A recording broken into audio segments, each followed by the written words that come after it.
SIR ইস্যুতে দিনহাটা মহকুমা শাসকের দপ্তরের সামনে রাজ্য সড়কের দুই ধারে অনশন আন্দোলনে নামল তৃণমূল। দলের পক্ষ থেকে আজ গণ অনশন কর্মসূচি শুরু করা হয়েছে, যা এলাকায় রাজনৈতিক উত্তাপ ছড়িয়েছে। এদিন এই কর্মসূচি শুরু হলে উপস্থিত ছিলেন পুরসভার chairman Aparna Nandi, vice chairman Sabir Saha Chowdhury, তৃণমূলের দিনহাটা 2 ব্লক সভাপতি দীপক কুমার ভট্টাচার্য, শহর ব্লক সভাপতি বিশু ধর, অনন্ত বর্মন, ডালিয়া চক্রবর্তী, হীরালাল দাস প্রমুখ নেতৃত্ব। উত্তরবঙ্গ উন্নয়ন মন্ত্রী উদয়ন গুহ এই অনশন কর্মসূচিতে উপস্থিত থেকে বিজেপি এবং নির্বাচন কমিশনের বিরুদ্ধে সরব হন।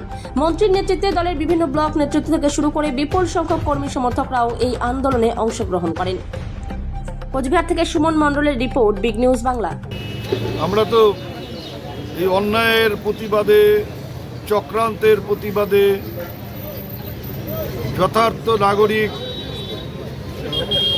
তাদের ভোটাধিকার থেকে বঞ্চিত করার চক্রান্ত, পেছনের দরজা দিয়ে বিজেপিকে জিতিয়ে ক্ষমতায় বসানোর চক্রান্তের প্রতিবাদে আমাদের নেত্রী, রাজ্যের মাননীয় মুখ্যমন্ত্রী, তিনি কলকাতায় অবস্থান করছেন।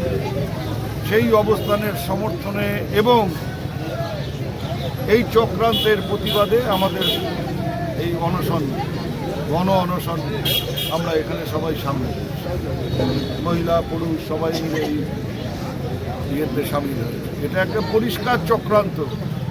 যে মানুষগুলো জন্মিয়েছে ভারতের মাটিতে, যে মানুষগুলো দিনের পর দিন, বছরের পর বছর ভোট দিয়ে আসছেন, নানা রকম ভোটে তারা অংশগ্রহণ করছেন, তাদের নাম, এমনকি জনপ্রতিনিধি, কেউ পঞ্চায়েত, কেউ পঞ্চায়েত সমিতির মেম্বার, তাদের নাম বাদ দিয়ে দেওয়া হচ্ছে। বাদ দেওয়া মানে আন্ডার অ্যাডজুডিকেশনের কথা বলে তাদেরকে রেখে দেওয়া হচ্ছে।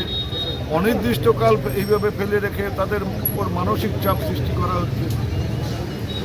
আমরা দেখতে পাচ্ছি যে সেই তালিকায় মুসলিমের সংখ্যা যেমন আছে, অনেকটাই রাজবংশী আছে, হিন্দুদের মধ্যে অন্যান্য সম্প্রদায়ের মানুষও আছে। অর্থাৎ একেবারে পরিকল্পিতভাবে জায়গা বেছে নেওয়া হয়।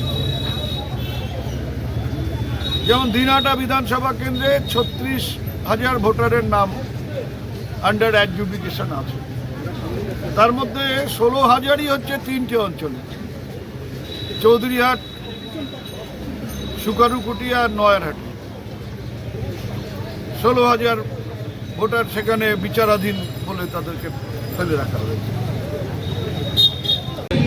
নাম বাদ দেওয়ার যে একটা চেষ্টা চালানো, এটা গণতন্ত্রের পক্ষে এটা মারাত্মক ঘটনা। এটাকে মেনে নেওয়া যায় না। আমাদের বাংলার মুখ্যমন্ত্রী মাননীয় শ্রীমতী মমতা বন্দ্যোপাধ্যায়, তিনি ধর্নায় বসেছিলেন। তার দেখানো পথকে অনুসরণ করে আমাদের নেতা উত্তরবঙ্গ উন্নয়ন দপ্তরের মন্ত্রী শ্রী উদয়ন ঘোষের নির্দেশে আমরা আজকে দিনহাটার মানুষ, আমরা ওই নির্বাচন কমিশনারের এই যে বিভিন্ন চক্রান্ত, মানুষকে যে হয়রানি, মানুষের বৈধ ভোটারের নাম বাদ দেওয়ার যে চেষ্টা চালানো হচ্ছে, তার প্রতিবাদে আমাদের আজকের এই অনশন মঞ্চে আমরা বসেছি। এটাতে ধিক্কার জানানোর কোনো ভাষা নেই।